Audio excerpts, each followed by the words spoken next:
Hello, welcome to SwitchedOn, Paul speaking, and today looking at a game that is coming out tomorrow on the eShop, which is the 7th of May, and that is Void Bastards, which is a really British word, isn't it, bastards? Void Bastards, this comes from Blue Manchu Games, published by Humble Bundle, and it's going to be £25 in the UK, $30 in the US. As I say, this is out tomorrow. It's been out a while on PC and Xbox, but comes to Switch and PS4, I believe, tomorrow. So, what is Void Bastards? Well, it's a roguelike, dungeon crawling, first person shooter set in space. Reminds me a lot of Borderlands. Personally, the aesthetics look very Borderlands-ish, and the sort of the looting system very much like Borderlands. I think it's from the developers of System Shock. If you remember that game, I don't remember playing that one back in the day, but yeah, it's from those devs, and they've gone indie. So in this game, you are flying around space. You're a prisoner. The first thing I really like about the game is that each time that you die, you get a new prisoner to take on, a regenerated prisoner. And they all have these weird traits. So like this character I've got at the moment, Smith, his trait there, or his offence for going in prison was committing insurance fraud. And his trait, you see there in green on the left hand side under insured, is he receives 1 merit, which is like the credits that you use to buy stuff, for every 1% of health lost, which is quite cool.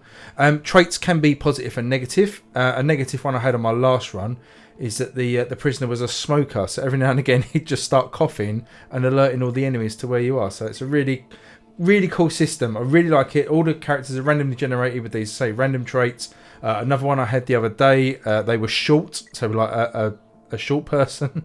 So they were really like low down, like the camera was really low down. So yeah, really cool. We're currently in the workbench, so all the consumables and materials you collect, you can put into making new things, and you can use consumables to make parts here. And then the parts you can use to make new weapons. Being a roguelike, what happens when you die is you get to keep all your weapons and upgrades, but not your consumables. So you're always progressing and moving on to something.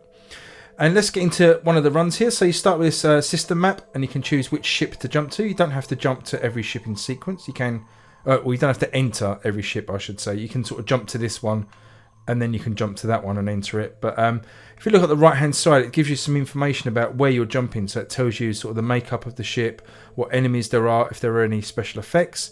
So for example, this next ship here that we're going to, this purple one, it's actually got an item there that we need in yellow there, the XTC Stim, which will build the Fast Whacker and the Zapper. Also tells you what enemies are on board. So you've got a Juvie and a Janitor. So some of each of those. It's going to cost us 1 food to get there. And if you see at the top there in pink, it tells you what sort of ship it is. It's a luxury hotel liner. Features tons of materials and is huge in size. So that's interesting. So we could jump to that one. Or we could go to this one, which is the WCG Tomb Hulk. And it features tons of bullets and zap charges. No fuel, and it's a small ship. And the enemy there you see is some tourists, which are those little weird blobby things. And again, it's going to cost us a food to get there. So you can decide if you want to jump to one of those, or we can jump to another ship, as I say. If you look at about the middle of the map there, I can't actually get to it, but if you look sort of to the right hand side of the map, you've got a little flashing icon. That's where we need to eventually get to. That's an item called a line printer that we need to get to move move on to the next phase of our development. So let's go to this hotel liner. We're going to jump to that. And as I say, now we're there, we can now jump onto the next one. And we've lost the option to jump to other places. We sort of lost that spider web connection. So we have to sort of carry on along this line now until the path branches again. But we're going to actually dock here. Get to choose our loadout. So we basically, you've got a handgun at the moment. And like an incendiary device, like a grenade, a mine. And let's board the ship. Really enjoying this. There's a couple of issues that I do need to point out. First of all, in handheld, the text is absolutely tiny. Maybe the worst size text I've ever seen in a Switch game. Hopefully, it can be fixed in a patch because it is unreadable. The other issue is more on the dock side of things, and that is that it does have a little bit of slowdown. We'll talk about that as we get into the game. But let's just have a look at this map. So this is the layout of the liner, randomly generated. At the moment, we've just got basic icons, so we know where the power is. at the generator, the gen room, which is to the left hand side. You can see we're entering at the right hand side, and again this is normally random where you enter. So the bottom right hand side of the ship, you see a little green arrow, that's where we're entering, and we have to find the XTC somewhere on this ship.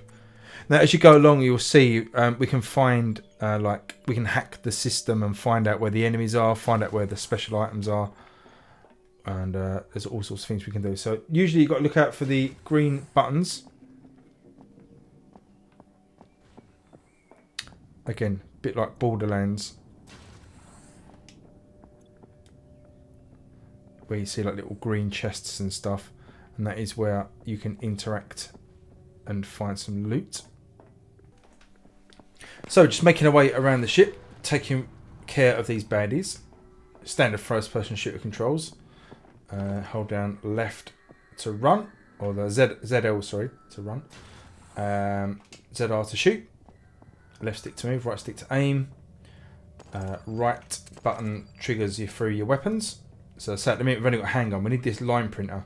So we've done a quite good thing here. We've come to the helm and you find these computers. So that gives you the map. So that will give us a fully complete map, and you can see now all the star icons. That's where parts are that we can collect. And you see the big star there at the top. That's what we need. That's the part we're after, the XTC stim. So we'll head in that direction. There will also be, I see here, there's drawer here. We can get some loot from that. Top right hand corner tells you what you've salvaged. Then we can also download the enemy locations for 10 merits. It means we log in, we spend 10 merits, we've got 30, and it will put the enemy locations on the map. Probably won't do that just now. We need to head this way, don't we? Oh, it's just a bit dark at the moment. Why can't I get out there? Oh, I can duck, I suppose. Oh, I can't even duck. So how can I get up there then?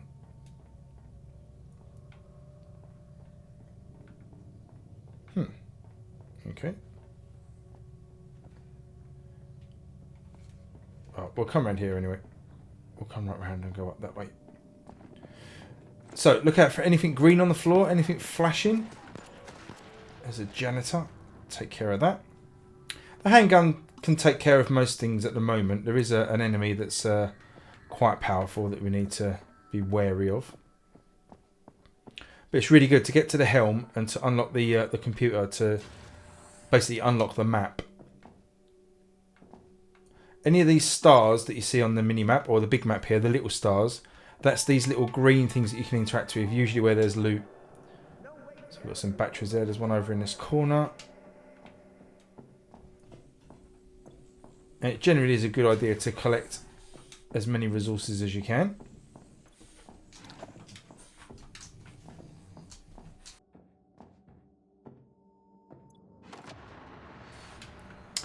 Yeah, so the slowdown problem. I've noticed the slowdown problem a lot more in docked mode than handheld. In docked mode, it seems fine. I'm not saying it's not there, because I just haven't played enough of this one yet. I didn't get the code till reasonably late, and I have been playing a lot of it, but I'm not going to tell you it's perfect all the way through, but in handheld. But as I say, I've not noticed too much of a difference. There is slowdown in docked mode, and I'll be honest, unless it really affects gameplay to a degree where a game is unplayable, I will often let a little bit of slowdown go for the sake of having the portability on the Switch. And, you know, there is slowdown here, but it's not enough to ruin the game for me at all. But I do need to mention it because I know some people are hypersensitive about that kind of thing. So did we get the stim? We've got the stim. We must have collected that in the other room while I was yakking away. So yeah, there is slowdown. Please be aware. As I say, it's not gonna spoil my enjoyment of the game. It's an unlocked 60 frames a second, so it could easily be sorted by going to a fixed 30 frames a second. I would imagine they may even do that with a day one patch. I don't know. I'm not saying that's happening, but to me that seems like an easy fix. Do a 30 frames a second and you'll be golden. So you'll also find these other little things on the floor, these sparkling things. Again, things you can just collect, but not necessarily marked on the map. So now I have got the XDC component. I need to get off the ship. So we basically just head back to where we've come. If you look at the mini map in the top corner again, you'll see the little green ship icon.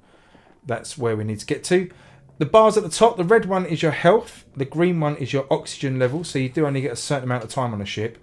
And it does become sort of a risk-reward thing. Because if you look at the ship now, we're nearly at the exit. We nearly finished this little run. This was quite an easy one. But you look here, look at all those icons. So we've got basically nearly 3 minutes of oxygen left.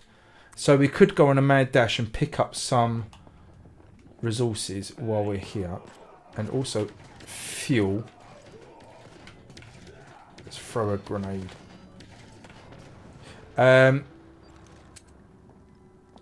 Yeah, fuel is important for getting you around. So there are some fuel tanks. That made a mess, didn't it? Oof. Oh God, there's another one. There's a juvie. Yeah, fuel you need. So if we've got enough time, it may be worth going to get some fuel. But here's the risk reward. You know, we've risked. We were at the exit, and we've now risked coming to get some resources, and we're under attack. So I don't know if you heard there. There's the speech in the game is very kind of a British humour. It's like a lot of swearing, a lot of British insults. So just be careful about playing it in front of the little ones. I'll grab this loot and then I think we'll probably head to the exit actually. You can see the fuel cans there on the left hand side in the FTL room. 2 fuel cans. You know, if we were brave we could make a dash for that. But I think we'll just get off the ship with our XTC part and kind of bank it. You know, we've done the run, we survived, we're going to bank that part and we can use that to build new things and move on in space. We probably should have got some fuel. We'll have a look at our stats in a sec. So you see there, we've got the stim. Collect that. And we've also got all those consumables, batteries, eyeballs, foons, which is some sort of mix between a fork and a spoon by the look of it. Some optics, some tape slugs and a scriber. So they will go into our materials. And we can use those to make new parts for weapons. You can see our character on the left. We can flick through a few things here. So our inventory. If we flick left, that's our current status. So our health, 296 out of 400. We've got enough fuel for 1 jump, enough food for 1 day. 43 merits collected. We've got some ammo. And then again, there's our bio. So we are struggling for food and fuel. We've now got this zapper. Stuns target, super effective against mechanical foes. So we can build that. Let's get that built. Added to our arsenal.